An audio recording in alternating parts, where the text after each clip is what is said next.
everybody, Lisa Karlan. Sorry, we were having some technical difficulties, but we are back here again today.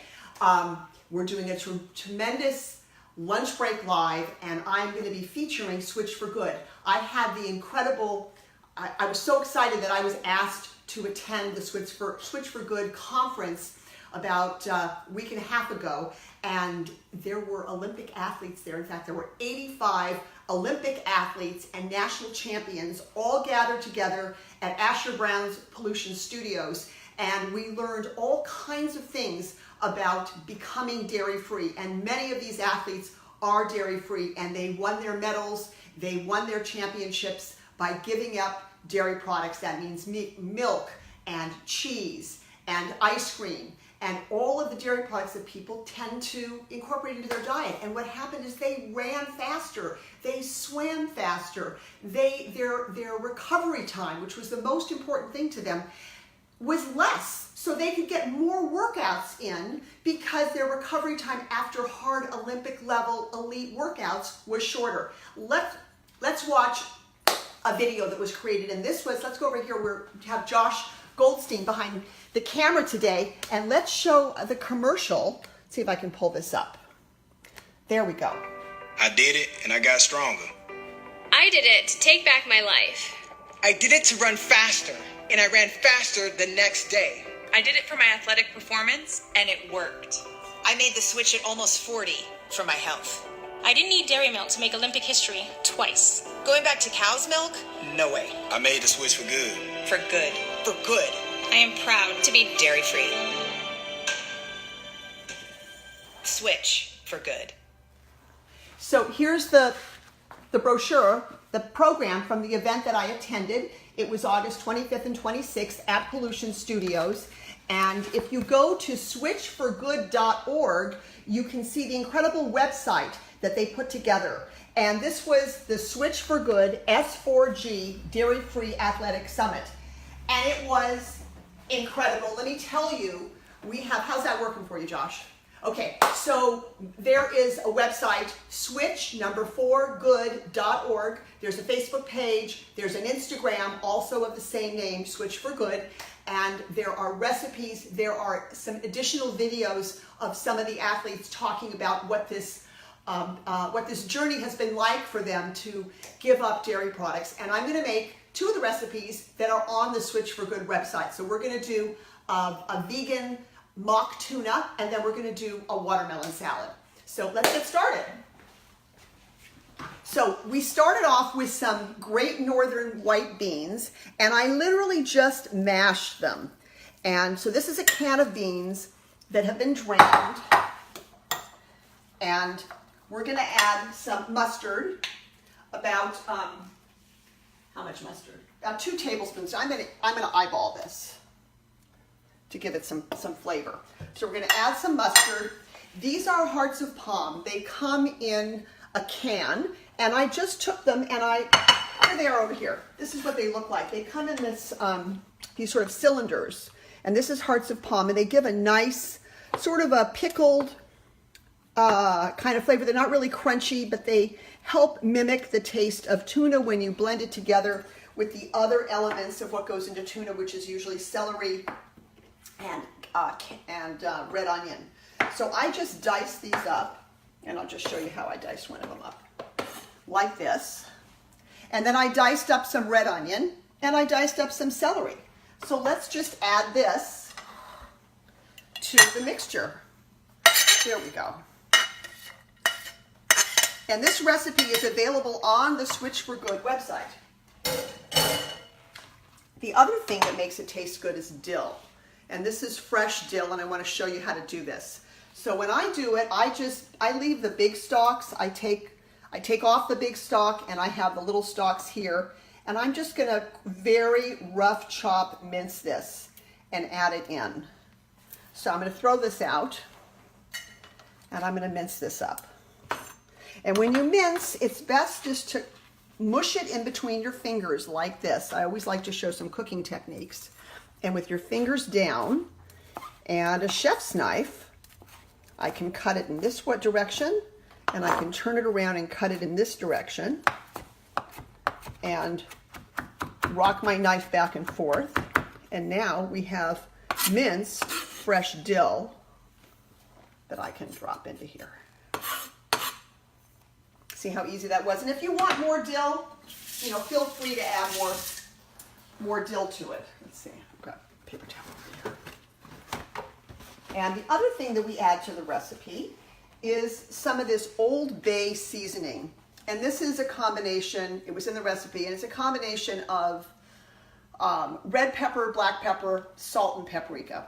And the recipe calls for 2 teaspoons. So I'll pull a teaspoon out here. So it's going to be pretty flavorful. Let's see, I'll take it from this side. Hold on a second. There we go. 1, 2. So it takes a fair amount of seasoning. We want this to have some flavor. And the other thing we're going to add is a half of a red sweet bell pepper. I love this. It adds crunch. It adds a little bit of sweetness. And in fact, I use this instead of chips with hummus. So when you use a red pepper, you're just going to cut the top off of it, pull out the inside, and then you're going to chop it. And so that it looks pretty, I always like to cut the white away. I mean, this white part is perfectly edible, but I think it looks better in terms of pictures and presentation if it's all red. So I tend to get rid of the white. Or sometimes I just eat it. So I'm going to chop this up. So you cut it in one direction. And always fingers pointed down. And when you're cooking and when you're making something like this, you want all the pieces to be the same size. So pretty small. And you can see that the celery and the onions and the red pepper are all the same size. And aesthetically, it just seems to look more appealing to the eye when your chopping is all the same size. So just take an extra moment to figure out how you're going to do that.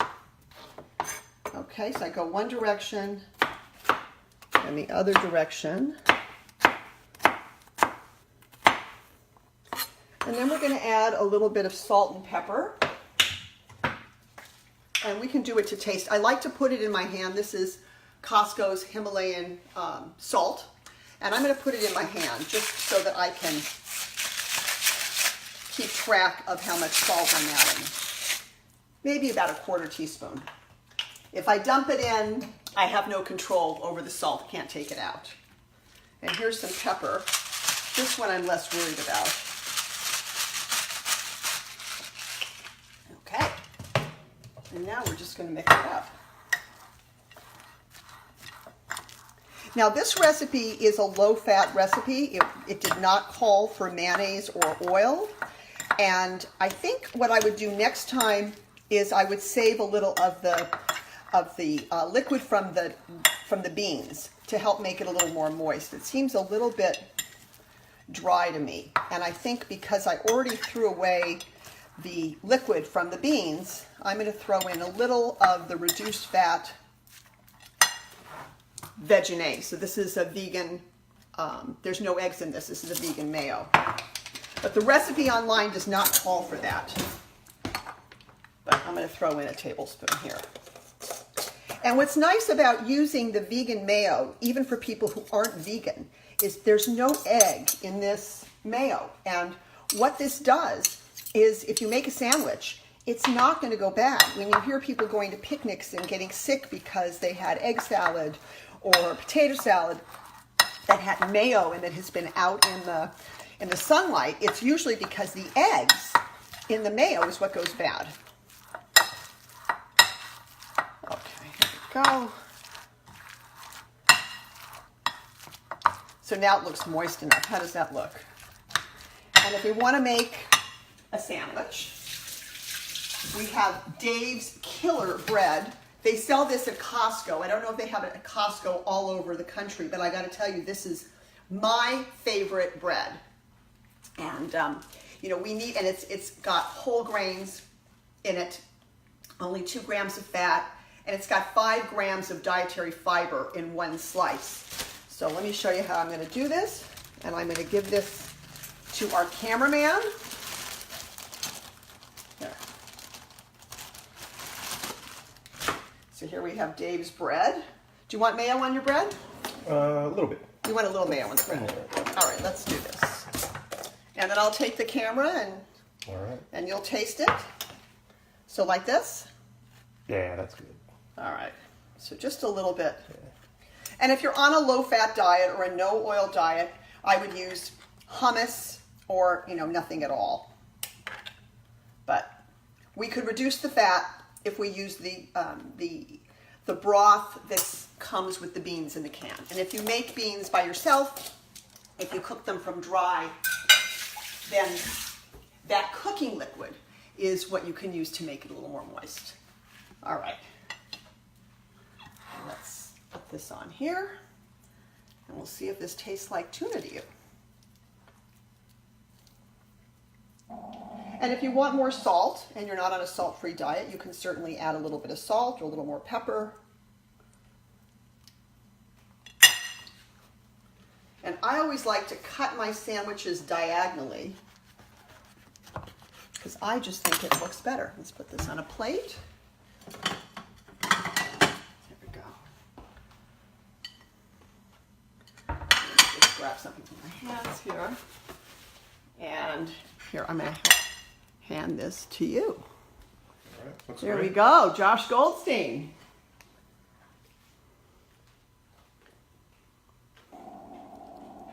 Very nice. Yeah. Is it moist enough? Oh, absolutely. You like it? I love it. Okay. You're making me look like a pig. Yeah, Lindsay Baker says, yummy, yummy, my mouth is watering. Let's see what other comments we have. Yeah, Ashley Lauren Smith Dill. There we go. What's the white stuff? White northern beans. White northern beans comes out of a can. And they were eaten. We'll have on JaneUnchained.com, we'll have the recipe posted, and I'll have some pictures of the ingredients that'll go up too. All right, there we go. So should we switch? Oh, Dotsie Bosch, love the eyeballing method. Totally how I cook too. So Dotsie Bosch, let me just say, she just commented, she is an Olympic silver medalist in the 2012 Olympics in London. And she has an incredible story that she shares. I'm just in awe of her. And what was interesting about Dotsie, and she's very open about this, is she competed with competitors who were half her age. She was almost 40 when she competed as a vegan. And she competed against non-vegans, and she blew them out of the water and wound up a silver medalist. So thank you, Dotsie, for being such an incredible role model for all of us. That is great. Okay, what are we cooking? We're cooking, we made a vegan tuna using white northern beans. All right, Josh, I'm going to have you put that down, and we're going to switch over. Do you have to? It's I great. promise you it's get great. to. Make it. It's better than tuna. Better than tuna, that's great. Josh is an animal rights activist. He comes out and donates his time to photograph so many activists doing our activism. All right, I'm going to move this over here, and I'm going to come back and we'll make, I promise I'm not taking this away. Let me just bring this over here. And we're going to make a watermelon salad. So I'm going to show you how to do a new take on watermelon and a salad. Let me just grab my bowl over here. And because watermelon is wonderful both as a salad, let me dump this in here like that, but you can also make it really interesting. And one of the things you can do is with these beautiful heirloom tomatoes. So I went to Whole Foods today and I found one that is just gently soft. It's not super soft. I don't really like them when they're really mushy because I think the mouthfeel, it affects the mouthfeel. But these are heirloom tomatoes. Let me show you how to cut it up. You can go over and grab another knife. There we go. So this has already been washed, and I'm just going to take it in sections. Now the root is not pleasant in the mouth, so I'm just going to cut off that root there. And now I want them to be fork-sized pieces. So let's just do it like this. I cut it in half. And now these pieces are going to come out like this. So there we go. And I'm going to squeeze my hands and go back over to the watermelon. We're going to toss that in there. And you can eyeball it. You can eyeball the ratio of water. Now, let me grab this. I'm going to go behind you. Okay, here we go. So you can eyeball it in terms of the ratio. This looks maybe a little more. Tomato and watermelon. Did you know that tomato is a fruit because it has seeds? So I'm going to put a little more in here. So it's really two fruits together, a savory fruit and kind of a sweet fruit. All right, there we go. And now we've got some wonderful fresh basil. And I got this at Trader Joe's. They actually have it, you can get a fairly nice sized box. You can also grow it. It's pretty easy to grow. And what I'm going to do here is the same technique as we did with the dill. I'm going to pull off the leaves, leaving the stems behind. So see, we have the leaves right over here. Take off this label here. There we go. And I'm going to mush it up and I'm going to shred it. I'm going to show you how I can be a human food processor. So here we go. So I'm just going to take this and I'm going to kind of roll it up and tuck in the ends. And then I'm going to shred it. And it's going to go into the watermelon salad.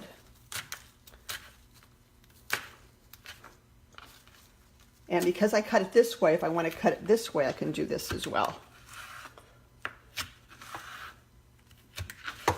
There we go.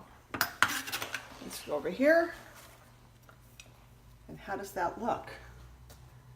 Another way to enjoy basil that isn't made with oil and pesto. Let's see, what else goes into it? Oh, this recipe has balsamic vinegar. Now, this is called a balsamic glaze. They sell it at Trader Joe's, but you can order it online. There are lots of balsamic glazes, or you can simply get a nice tasting balsamic vinegar that doesn't cost a lot of money. Put it on your stove, boil out the water, and it will be glazy. Watch.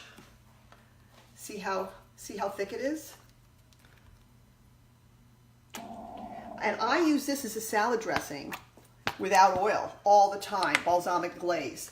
Trader Joe's, I think, is one of the least expensive ones. You can go to a gourmet market and buy it. Sometimes this is $10, but at Trader Joe's it's very inexpensive, or you can make your own. You just get balsamic vinegar and boil it. This is the liquid one. Can you hear?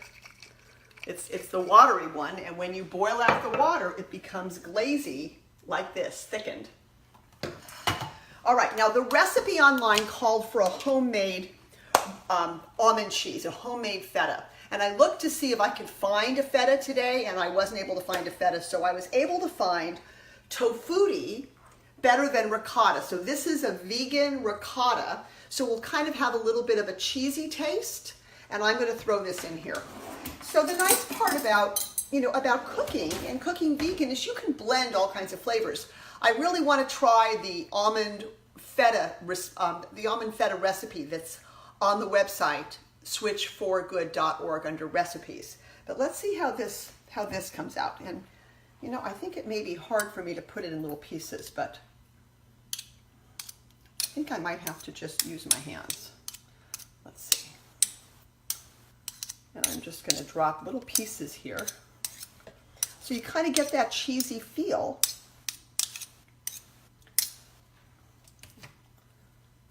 And any questions? We have a request to show the packaging there, so I'll just... The packaging. All right. Tofutti better ricotta cheese, and this is vegan. So it's cholesterol free, no butterfat, no dairy, no gluten, and no animal products. All right, let's try one more in here, and then I'll mix it up. I really wanted it to be smaller pieces, but I'm afraid I'd have to use my hands to do that. So let me just do this. It's going to sort of mix in. And sometimes a little touch of salt makes fruit taste good. If you're not on a low sodium diet, you can actually just drop a little bit of salt in here. So I'm just going to put a very small amount. Again, it's going into my hand. There we go. This is the Himalayan pink salt. This is like the gourmet salt. Let me tell you, I do use this, but I also use regular iodized salt because what we're seeing in the healthcare community is people with iodine deficiencies because they're not using iodized salt. So this is a gourmet salt. Use it occasionally, but get some iodine from regular salt or from sea vegetables like dulse and kelp. So we need to have iodine in our diets. And if we're not eating seafood, and I'm not eating any seafood, we have to have a source of iodine. So salt is why the salt industry years ago put iodized salt, created iodized salt because people were having iodine deficiencies. So this is fun, but remember there's no iodine in here. All right, how about if we taste this? And John, what do I need to do to get you to taste it? You might have to twist my arm a little bit. I have to twist your arm a little bit? All right, let's see. With the watermelon. There we go. All right, hold on. We're going to switch again. And I'm going to grab this. I'm going to go over here. Let me see. Let's see this. Look at that. How is that? Oh, Dotsie Bosch said she made this last week. It was insanely delicious. Love that. What do you think? That was an accurate assessment. Insanely delicious. Insanely delicious. Mm-hmm. Yeah, Lindsay Baker says a watermelon salad and a tuna sandwich sounds great.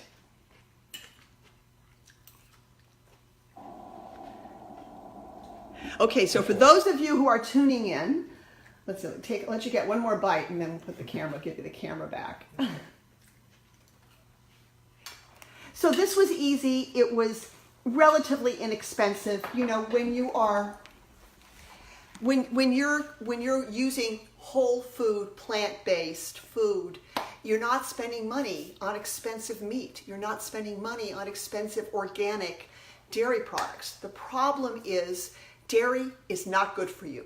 And that's what these athletes want you to know. They want you to know that cows who produce dairy products are pregnant and nursing at the same time. Now their babies are taken away and they're being milked, so they're still nursing, but their babies are taken away. So it's a very cruel industry. Both the babies and the moms yearn for each other and go through terrible emotional trauma. But think about the number of hormones. And when people talk about organic milk, really? These are pregnant nursing moms. The cows are. So even if the milk is organic, the level of estrogen and progesterone in the milk and other hormones is incredibly high because they're both pregnant and nursing. The dairy industry doesn't say, oh, this mama cow just gave birth, we'll let her nurse. No, they're going to make her pregnant as soon as they can, and she's inseminated on what the dairy industry calls the rape rack. That's what they call it. That's not my term. I'm not being pejorative here. They call it that. And when the cows have their first menstrual cycle, they're forcibly impregnated, which if you did that to a human, we'd call that rape. So cows are a product of rape, child abduction, and then murder. Three things that we abhor in our culture.